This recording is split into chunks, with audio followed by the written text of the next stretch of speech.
Hi folks, I'm Matt and welcome to my top 200 games of all time. It was 248 because I was going to rank my whole collection, but now I'm well into the top 200, so I'm just calling it that for now. All right, let's get into it now. At number 140 is El Vecchio. And El Vecchio, you are a family moving around this board, getting favors from different merchants or bishops or whatever to get certain powers or resources in the game, to buy your way into one of the 4 cities on each one of the corners, to establish a bigger name for your family. But watch out, when you get too popular, I think it's El Vecchio, I think he is the antagonist in this, he is going to penalize you. Look out. He does not like you gaining more power in his courts. The center court is kind of where in-game is gone, because eventually, once you've been playing all the cities, you'll eventually want to be going to the middle city where you're getting some little bit of bonuses, but it's also going to be ending the game too. This is such an easy game. I see this game for like super duper cheap, like $5 at times, and I don't really know why. I think this game has a lot going for it. I like the little mechanisms. When you use one of the little, I think it's like there's like 4 or 5 merchants in the game. They go to the next spot around the board, and moving your player, adjusting your players in certain areas can almost ensure that you're going to get another big action whenever you get to one of these big merchants to help you out and do stuff. It is such a great game. I played this. This is another game. I played it with my board game group before, but I finally got a chance to play it with my nephews, and they loved it. They loved it. They came over one night. We played a bunch of games. This is one of them, and this is so great. They started getting to the strategies and everything, positioning their men in areas. You're also having to sacrifice a turn to move more players from your family board onto the player board. You're like, man, that's a wasted move. I didn't get anything that round. No, but you got more players out there. As your family members go into these cities, they never come out. They take these jobs in these cities, and now you got to get more in there. So there's a good balance of keeping that engine going as you have more family members out there and putting them in cities, so you don't have to pause the game at all. You just keep rolling.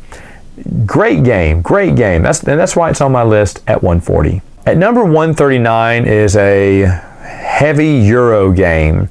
And if you were to ask me last year, Matt, will you ever have a heavy Euro game in your collection? I would say absolutely not. I hate, no yay, nay, despise heavy Euro games. I really do. But here we have The Colonist. Folks, I told you in my review, I'm shot. That's a game that does not deserve to be in my collection because it's not me. But, hearing the temptress call, the song of the siren across the ocean. I was a sailor and I dove right in. Amazon had this game. They maybe still have this game for $40. That is well below the regular price you'll find at any other place. And it's well worth it too. It's a phenomenal game. Absolutely love it. Basically, it's worker movement, not worker placement. You're moving your little pawn across 3 tiles, and only 3, and trying to get the actions that you need, hopefully to get points, get victory points, build buildings. This is the Twilight Imperium for the 1700s or whatever, because this game can take, yes, it's true, it can take about 4 to 6 hours depending on how many players you have. But it's so cool to go through these errors. I only played it once. We sat down and just played a full game all through errors 1 through 4. And it was pretty friggin' incredible as we started getting into, we each had different strategies. And I really thought his was just to get easy coin. And he got some buildings too. And I was getting buildings for coin at the end. And I was thinking, I don't think I did as good as this joker. I think he's going to clean my clock. And I ended up winning too. So I like how there are 2 different strategies we played on. And it was close, but I ended up winning. And you building and exchanging your buildings for other buildings, upgrading them and stuff is so exciting. And you have to develop these workers. The better the worker you have, the more costly they are. However, at that point, if you built the right colony, you can afford them. You can provide for them. And of course, they're worth more victory points as the game goes on. This is my favorite heavy Euro game. You will not see another heavy Euro game in my collection at all, but The Colonist is the one example, and believe me, if you're not into heavy Euro either, you gotta check The Colonist out. If you are into heavy Euro, I hear people love that too. There is an expansion for this, but it changes the game wildly, like drastically. and I didn't like it, so I decided not to get it because it just didn't feel that good for me. But and plus it's super expensive. But the Colonists, the base game, that's really all I need. Absolutely love it. That's why it's on my list at number 139. And number 138 is a game that's been in my collection for a couple of years now. Drum Roll. Boy, I love this game. You're in a circus, you're running a circus, you're trying to get the right acts, get costumes for them, practice those abilities, the flair, advertise for them. That's what these different color cubes do. I don't exactly know which does which, but you're trying to get cubes to improve your players, to get bonuses in the game, and then by the end of so many rounds, it just depends. You could go some bonus rounds depending on if the players are for it, but then you're trying to get the best circus going for whatever city you're in, and that city likes 2 particular acts, and if you can get those, you can get bonus points in the game. But everywhere you go, you're passing to your player on the left, and that the player on your right, you're going to get his new location. So you're always also thinking one step ahead. Like, I don't need any jugglers here in Vienna, but he has Moscow, and Moscow loves jugglers, so I better go ahead and start building up a juggling act before I get to Moscow. That's what I'm talking about. You're always thinking ahead in the game, and you know what your other players have. You know what their goals are. That's not secret. So you can look ahead and say, okay, I'm going to need one of those later on too. Such a smart, it's an easy game to play. It's a low scoring game, but it's such a great game, and the artwork is amazing. It looks like the old school circus posters that you kind of only see in movies now, but it looks just phenomenal. And I've got the little, I don't know, the promo pack Ringmaster mini expansion, and you can buy all this on Artipia Games website, and you know what, get it. It's so much fun to have everything, different new cards that do different abilities in the game, and it's just so much fun. I absolutely love it. It's very colorful too. I like the vibrant colors. Also, you need to go to Artipia Games and get these little tent counters. They help count up your salary at the end of every circus, because you have to pay your performers, and that can get kind of tricky because you're like your math, you can forget what I thought I had 15 points. Oh no, I have 17. Oh man, because you don't want to lose. If you don't have enough money, you're going to permanently lose someone that you built very hard to promote in your circus. So the tent counters have really helped us out to remind us how much money we need to make sure we have by the end of the round to make sure we pay all of our workers. And at the end of the game, there's a lot of in-game victory points you can score as well.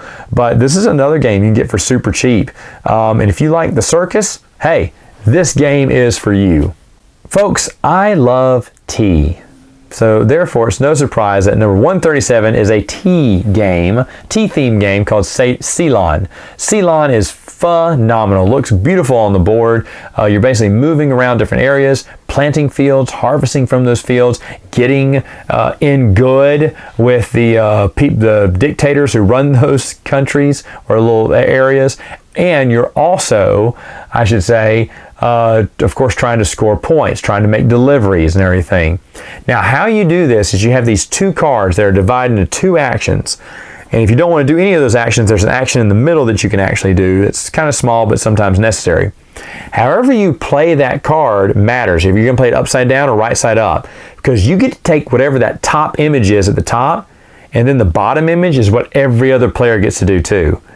So you need to watch it. If you want to go up on the invention track, great, but you just gave everyone the option to plant another tea leaf, and that may help them out later on in the game too. Beautiful looking game. Honestly, another game that I was, biting my fingernails in excitement because I said, I know people are going to love this game. It's so pretty. It's so awesome. And it was wrong. It just dropped off the face of the earth. It came out and just kind of went away. So another under the radar game that I just absolutely love. I love tea, so I'll drink tea when playing it too. The board just looks beautiful. The art looks beautiful. The little tea leaf wooden tea leaves are really nice. And man, trying to make sure you get the right, and there are these train tickets. You're trying to put the tea on the train. But you have these tea tickets that you're trying to get as well for different points. Oh man, I love the option where you're playing what direction you play the card. A lot of times you don't even want that action at the top. You just don't want other players to get it. Such a smart game.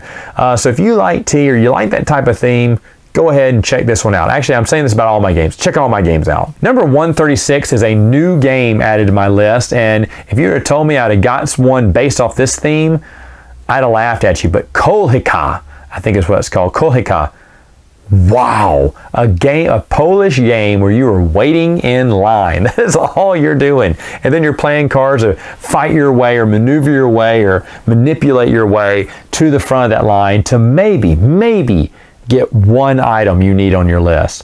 It's talking about communist Poland, and I hear it's banned in Russia because they don't like the bad media covers they gave communism. If you want to see how awful communism is, play this game. It's based off a historical real-life event of what happened in Poland during the 80s when people were living like third world countries. It's harrowing to read the story. The last half of the instruction manual is the actual true story of what went on. It's such an interesting read. I mean, I'm a history major, but I think anyone would just be enthralled by how terrible things were back when, early 80s and stuff, mid 80s. And I'm like, dude, I was around and living back then, and people were really suffering back then. It just really hit home how bad communism was. And so I just absolutely love this game, though. And you're thinking, man, that seems like an aggravating game. Standing in line to get one item. Yeah, it's during the first few weeks of the pandemic when you're trying to stand in line to get some toilet paper, right? It's just really crazy. Absolutely adore this game. You can get this base game in English. Definitely get it in English. You can print out all the cards in English if you have just the Polish edition, but the expansion only came out in Poland, so you can only get the Polish edition, and if you get it, it's worth getting. If you can't get it, that's fine, but it just adds a little bit more cards to the game, which is fun, and some event cards, which I think is awesome and very thematic as well. Gives you a little bit extra history about that time, which is fun, and then there's some kind of mini expansion too, but I don't know, it's just like a bonus 6 cards that you put into each player puts into their player deck. But we love those cards too. We love playing the cards and manipulating our places in line and screwing other players out of stuff that they thought they were going to get, but they're not. That one item, we removed it from the store or whatnot. It's so much fun. You're trying to get all the items on your list. Everyone's list is different. The artwork I'm not crazy about at all, but the gameplay is solid. Absolute dream to play. And I think the base game you can still get for a decent price. So yeah, I absolutely love Kolhika, which for us it means queue, standing in the queue line. At 135 is a game that's been in my collection from the very beginning when I started playing board games. Folks, it is my gateway game, Zombies! Zombies! Zombies, right? Roll and move. Play a card, roll to see if you can kill the zombie. Use bullets and hearts to mitigate dice rolls. Very simple, very straightforward. Tile placement, trying to kill 25 zombies or get to the helipad.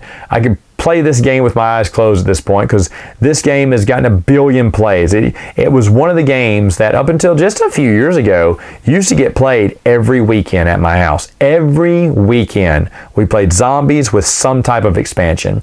Nowadays it doesn't come out that much. Maybe we'll play one light Zombiegeddon game. This year I didn't even get to play Zombiegeddon, even though I really wanted to. We played the newest expansion that came out, the Vegas expansion, that again wasn't well thought out, and it's all right, but wasn't the best. The only thing I really like about it is that my girls and my wife have their own card, which I thought was really cool.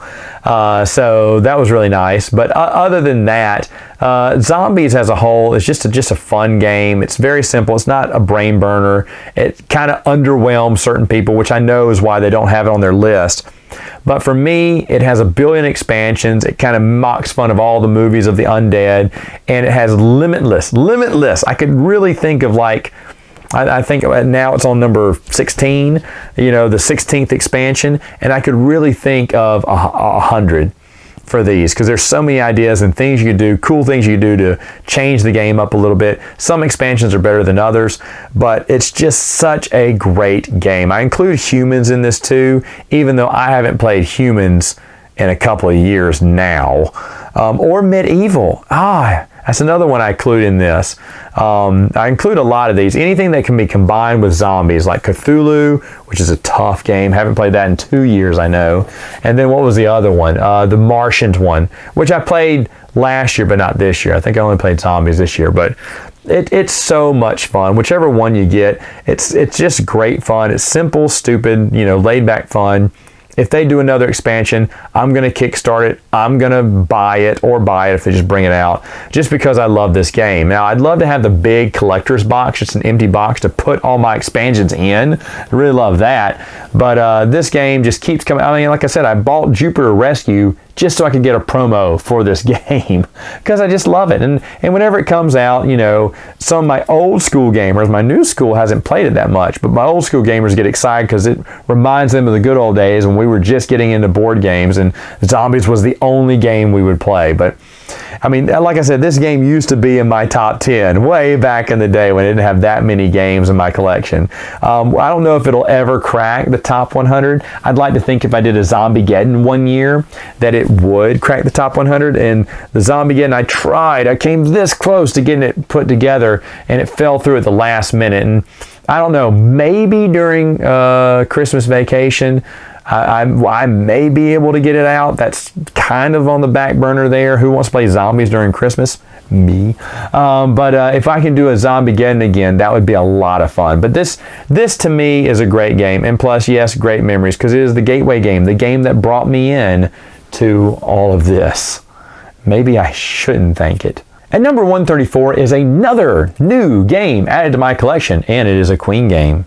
Yes, it's Pioneers. Pioneers, you're moving across this board, trying to drop off passengers to fill your carriages, to get victory points, to get more characters, to get special abilities in the game, to upgrade your own player board. Typical Queen games, a lot of fun. At the end, you can get bonus points by connecting this longest trail, which is really hard to do, but really fun when you think about it. Everything about this game is great. I do not own the Queenies because I can't find them all together and they're pretty expensive to track down, and I don't think you need the Queenies. I got the game. Amazon put it on slash down price sale for like 20 bucks. For 20 bucks, I'm not going to turn down a Queen game. And I got it and I do love it. I think this is a great game. Again, Queen games makes mid to lightweight games. They're just fun to play. And Pioneers is one of those games that I truly, truly enjoy. Number 133 is another new game added to my collection. I'm kind of combining a twofer here because King and Queen Domino. Now I've seen these games for years and I was like, okay, I get it. You're selecting little domino, matching pieces and matching them in a whatever grid and trying to get the most area control points or certain things like that. Yeah, okay, boo. Doesn't look exciting at all. I have to give my hats off to Luke from Down from the Attic. He did a review on this and he finally convinced me that, yeah, this is probably a game I need to get. You can get this game for super cheap. Either one. I don't know which one I like better. King Domino has an expansion, a giant expansion that my nephews absolutely love because it screws other players, but not necessary to get. And then the Queen Domino basically flips the game and adds a little bit more, kind of flips the game on its ear a little bit and then adds a little bit more to the game. So I can see why people would probably like King Domino better. I will play with both. I don't care. I think the game is really smart, very thematic, and just fun to play. It's such a fun trying to decide which tiles you want to get this, to get that, and make sure you fit it all together on your board. If you can get the perfect one, which has happened a few times, the perfect grid you filled out, then man, you have done great for yourself. There's a bunch of ways to get secret points in the game, ways you position your tiles, your castle, whatnot, and it's just really neat. So there's just a lot to love about both of these games. These are family-friendly games too that I think kids could easily pick up on as well. But King and Queen Domino rest here on my list. At 132 is another game that just recently had a reprint early this year. It's Big City. Big City, you are basically drawing these cards, trying to get as much building permits, I guess, throughout the city to build different landscapes, residential, commercial, or a combo of each, or special building that needs a certain combo of things. Man, I play this game, absolutely love it. I know the reprint came out with some kind of expansion that I was halfway interested in getting, but the game cost just as much as the old version, which I'm kind of confused on why the old version never dropped in price. It still hasn't dropped in price. In fact, the old version you can get for $5 or $10 cheaper than the new version. I was like, okay, because the new version is just big, but that's because of all the pieces that come in it. There's some really nice sculpted pieces in there. And when you're done, you got a really nice city. You get the subway station that can give you double points. If you don't let someone get that run away with that subway, because they can really score some big points. That's how I'm going to win every time. Because people forget about the subway, and if I can guide the subway where I want to go around my subdivisions, that's going to be great. But the really masterpiece play is you can get a mall. A mall requires almost one of everything surrounding it, and you got to get the right number in the right time. I saw someone place a mall in our last game. I had to stand up and shake his hand. I was like, I did not think I'd never try for a mall. It's worth the most points in a game, but it's just so hard to nail down. And he got a mall, and that was really impressive. I think everyone clapped because we just didn't think it was possible. But it's just a fun game. Plotting out, you got to you go big in certain areas. There are cards that can screw other players. You can put a factory down in a neighborhood that basically makes certain cards in the game worthless, or someone's property that much less victory points because now they have to build around a stinky factory. Who wants to be there? Or you can build around a nice park, which gives you a bonus point to your buildings that you build around a park, because everyone loves to be around a park. I was like, man, this is a smart game. Such a great game. Unfortunately, too expensive to recommend, but that's okay. I love it, and that's why it's here on my list at number 132. Number 131 has you building cars in Automania. Automania, you're building good cars, either for the Americans to get fast money, which you're going to need in the game, need a lot of money in the game, and low victory points, or maybe you go to the European area and you get tons of victory points but not that much money. The game does penalize you if you keep going for the big victory points in European areas, because then you won't have enough money to do anything the next round. So you really gotta, space it out. Like this time I'll sell European, but the next time I've got to sell a lot of American. And you're trying to get your cars on these ships first, because first place gets the most victory points or most money. So after a while, you're like, you know what? This car was made for the European market, but I'm going to sell it to America because I can get actually a better deal in America for it. Lots of great decisions here. Your player board is a conveyor belt that can give certain items and boosts to these, making them more popular or making people give more money for them, because in every area on the board, the US and European market are always changing the things that they care about: safety, the environment, speed, whatever it is. And as those things change, you have to change your factory. You may have had the perfect factory 2 turns ago. I know that sounds aggravating. You're always changing your board up, but the game does force you to do that, and you want to do that because it's not that hard. But you're trying to bid for pieces. That's why you need money to always be updating your factory, to always be getting those perfect big points on the board to get on the bigger ships. Great game. The player markers, the score trackers are these cars that are it's really awesome. Check this game out. I think you can get this game at a decent price, but it is so much fun. Every time we play it, we have a blast with it. I know there's another car building game called, I think it's Kaban. I could be saying that wrong. I tried checking that out. It looks too fiddly for me. Automania, very streamlined, so much fun to play. Great game, and a great looking game as well. Hey gamers, that's it for now, but you know what? Come on right back and maybe I'll do a few more. Oh heck, who am I kidding? I'll do a lot more. I've got a lot more of these to review. All right, see you later.